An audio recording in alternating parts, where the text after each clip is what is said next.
Kadapa collectorate ముందు YSR Congress party నిరసనకు దిగింది. ప్రత్యేక హోదా ఇవ్వకుండా రాష్ట్ర ప్రజల నోట్లో ప్రధాని మట్టి నీరు చల్లారని మండిపడ్డారు. హోదాపై ప్రధానిని చంద్రబాబు అడగకపోవడంపై కూడా వైఎస్ఆర్సీపీ శ్రేణులు ఆగ్రహం వ్యక్తం చేస్తున్నారు. అక్కడ పరిస్థితిని మా ప్రతినిధి శ్రీనివాస్ అందిస్తారు. రాష్ట్రానికి వచ్చినటువంటి నరేంద్ర మోడీ ప్రత్యేక హోదాను ప్రకటించకపోవడంతో పాటు చంద్రబాబు నాయుడు అడగకపోవడం మీద కూడా తీవ్రమైనటువంటి ఆందోళనలు వ్యక్తమవుతున్నాయి. వైఎస్ఆర్ కాంగ్రెస్ పార్టీ కడప కలెక్టరేట్ కార్యాలయం ముందు ఆందోళన నిర్వహిస్తున్నారు, ధర్నా చేస్తున్నారు. మన దగ్గర కడప మేయర్ సురేష్ బాబు గారు ఉన్నారు, ఆయనతో మాట్లాడదాం. చెప్పండి, ప్రత్యేక హోదా కోసం ఎన్నో ఆశలు పెట్టుకుంటున్నారు రాష్ట్ర ప్రజలు.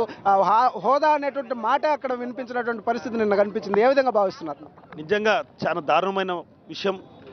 గడిచిన నెలన్నర రోజులుగా వైఎస్ఆర్ కాంగ్రెస్ పార్టీ మా రాష్ట్ర అధ్యక్షుడు జగన్మోహన్ రెడ్డి మంగళగిరిలో కానీ, కేంద్రంలో ఢిల్లీలో కానీ, గుంటూరులో మన 7 రోజులు నిరాహార దీక్ష చేసి ఈరోజు రాష్ట్ర వ్యాప్తంగా వైఎస్ఆర్ కాంగ్రెస్ పార్టీ శ్రేణులైతేమి, సిపిఐ సిపిఎం అయితేమి అన్ని సంఘాల వారు ప్రత్యేక హోదా కోసం దీక్షలు ధర్నాలు చేస్తూ వస్తున్నారు. నిన్న జరిగిన సంఘటన చూస్తే ప్రధానమంత్రి ఈ రాష్ట్రానికి శంకుస్థాపన చేయనొచ్చి రాజధానికి కేవలం ఒక చెంబులో నీళ్లు, గోదావరి నీళ్ళని, పార్లమెంటు మట్టిని తీసుకొచ్చి 5 కోట్ల ప్రజల ముఖాన కొట్టిపోవడం జరిగింది.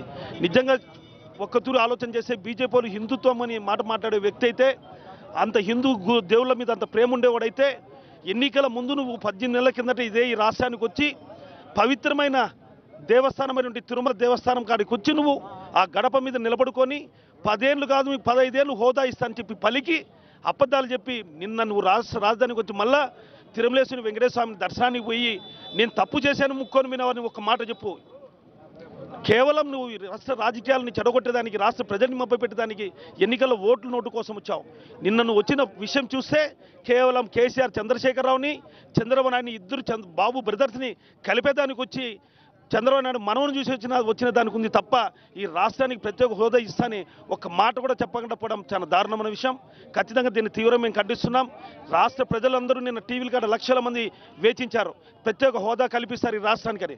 అలాంటి సమయం కూడా నువ్వు ప్రకటించకుండా పోవడం అనేది చాలా దారుణ విషయం. రాబోయే రోజు వైఎస్ఆర్ కాంగ్రెస్ పార్టీ అన్ని అఖిలపక్ష నాయకులతో కలుసుకొని ప్రత్యేక హోదా సాధించేందుకు మేము పోరాటం చేస్తూనే ఉంటాం. దగ్గర కడప ఎమ్మెల్యే అంజద్ బాషా గారు కూడా ఉన్నారు, ఆయనతో మాట్లాడదాం. చెప్పండి, ప్రత్యేక హోదా కోసం ఎన్నో ఆశలు పెట్టుకున్నటువంటి మన ఆంధ్ర రాష్ట్ర ప్రజలకు ఏమొరిగింది నిన్న జరిగినటువంటి శంకుస్థాపన కార్యక్రమం? నిజంగా ఈ రాష్ట్రానికి ప్రధానమంత్రి మోడీ గారు వస్తున్నారు. ఎందుకంటే రాష్ట్ర విభజన సమయంలో ఆనాటి కేంద్ర ప్రభుత్వం ఈ రాష్ట్రానికి అన్యాయం జరిగింది. ప్రత్యేక హోదా మరియు ప్రత్యేక ప్యాకేజ్ ఇస్తామని ఆనాడు మాట ఇవ్వడం జరిగింది. ప్రధానమంత్రి మోడీ గారు ఈ రాష్ట్ర రాజధాని శంకుస్థాపనకు రావడం జరుగుతుంది.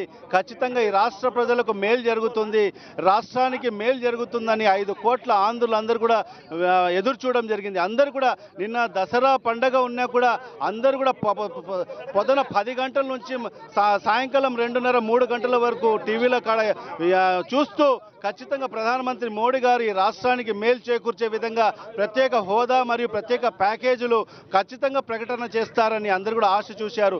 విద్యార్థులు, యువకులందరూ కూడా ఎంతో ఉత్సాహంగా అందరూ కూడా ఎదురు చూడడం జరిగింది. మాకు ఉద్యోగ అవకాశాలు వస్తాయి, ప్రధానమంత్రి మోడీ గారు వస్తున్నారు, మన రాష్ట్రానికి మేలు జరుగుతుందని. కానీ నిన్న ప్రధానమంత్రి మోడీ గారు రావడం జరిగింది.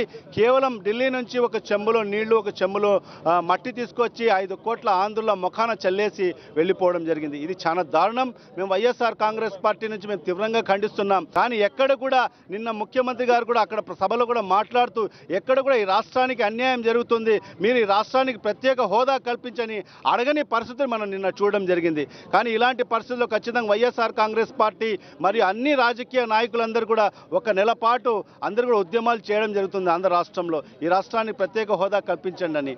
కానీ ఈరోజు ప్రధానమంత్రి వచ్చి ఈ విధంగా ఎలాంటి ప్రకటన చేయకుండా కేవలం వెళ్ళిపోవడం చాలా దారుణం. నిజంగా మేము తీవ్రంగా ఖండిస్తున్నాం. ఈ ఉద్యమాన్ని మన రాష్ట్రానికి ప్రత్యేక హోదా సాధించినంత వరకు కూడా మన నాయకుడు జగన్మోహన్ రెడ్డి గారి సారథ్యంలో వైఎస్ఆర్ కాంగ్రెస్ పార్టీ ప్రజల పక్షాన ఉండి పోరాడుతుంది. పరిస్థితుల్లో కూడా ప్రత్యేక హోదా కోసం తాము పోరాటాన్ని ఇంకా ముందుకు కొనసాగిస్తామని చెప్పేసి వాళ్ళు చెప్తున్నట్టు పరిస్థితుంది. కెమెరామెన్ శ్రీనివాస్ సాక్షి.